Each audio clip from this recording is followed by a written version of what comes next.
So good morning, I'm here with John Mailhot. He's the CTO of Networking and Infrastructure at Imagine Communications. Good morning, John. Oh, thanks, Joe. Glad to be here in Amsterdam for another IBC. Indeed. There's been a lot of activity around HDR and UHD in recent years. How are they changing the landscape of sports production? Well, sports is always leading the technology curve for high-value production. And HDR is just the natural extension of that. If you go to consumer electronics places and you try to buy a television today, the marketing of television is all about high dynamic range, HDR, and the set makers each have their own special sauce to look fantastic. But equally on the camera side, most of the good cameras now have high dynamic range. The trick for us as an industry is how do we put together the whole chain of events so that HDR shot in the venue can get all the way to the consumer looking fantastic. And HDR really does look fantastic. You can take an average consumer and show them regular TV and high dynamic range, and they all, 10 out of 10, say, wow, that looks good. So we really want to be able to take that technology and use it to bring the best sports experience to the engaged fans. And so for you, what are the challenges associated then with introducing HDR and UHD into productions? Well, each in their course. So high dynamic range brings a whole level of challenge to the skill positions used in sports operations. So the camera shaders, the technical directors all have to be aware of the increased dynamic range and how to use it to tell their story. I mean, in the end, sports fans want to be engaged with the content. High dynamic range is a way to help that. UHD is a way to help that. HDR in production can look really fantastic on the truck. The technical challenge really is how to build a production that looks beautiful in HDR and still looks beautiful enough in the standard dynamic range that most consumer platforms deliver today.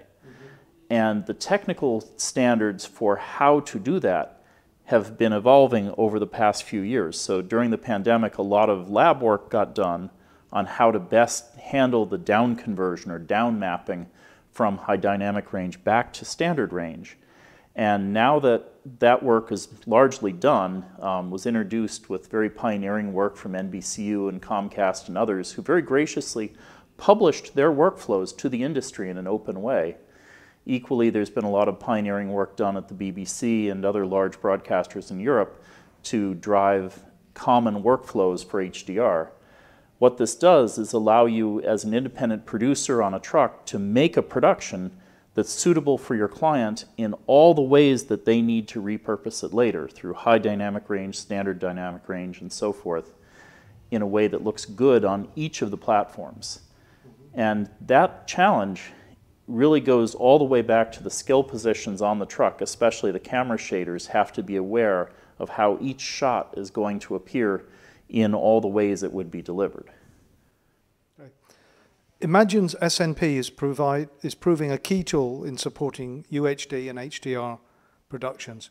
Can you tell us more about this and what the new SNP XL adds to the offering? Well, thanks for asking. The Selenium Network Processor, the SNP, is our go-to platform for image processing. It's what contains all of our conversion electronics, all of our tone mapping, all of our LUT-based mapping, mathematical pipeline mapping, and so forth. And we've developed this product in conjunction with a number of lead partners who are using it to do HDR workflows from the very beginning. So we've been delivering SNP for UHD, HDR productions since the end, since early 2018. And it's used on air, and Swiss broadcaster SRG was one of our first clients, for example. Japanese broadcaster QVC is on the air in UHD and HDR since 2018, using SNP as a part of their infrastructure. And in conjunction with them and in conjunction with Euromedia Group and others and their clients doing live sport, we've homed in all of these UHD and HDR conversions with advice and acknowledgement back from the leaders in the industry on how they want it to look, how they'd like it to work, how they want the controls to work. And so SNP is our platform for doing that and incorporates all of that knowledge gained in working with all of these lead clients around the world. And everything that we incorporate into the platform is then there in the software releases that are available to every other customer. So we are very proud of what we've achieved in SNP in terms of being a high-quality HDR, UHD conversion product that has met the standards and requirements of the leaders of the industry. And we very much value our relationship with our customers because in the end, as an industry, we're still learning how exactly HDR is going to work in practice, how exactly the workflows are going to work, what types of edge processing and so forth are required to make it look really, really perfect. And so we've made a flexible platform that we can adapt as everybody settles in on the common workflow, and then make that workflow able to be replicated across the whole industry.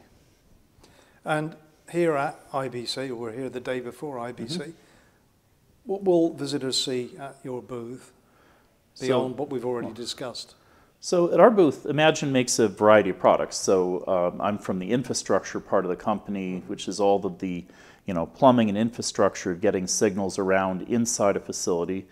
We also are rolling out our SNP XL, which is an extended packaging version to cover off on SDI to SDI workflows, because in my other life I also am deeply involved in SMPTE 2110, but SNP is equally an SDI platform as well as an IP platform. So XL provides some extra SDI connectivity, provides some higher density gateways, that sort of thing.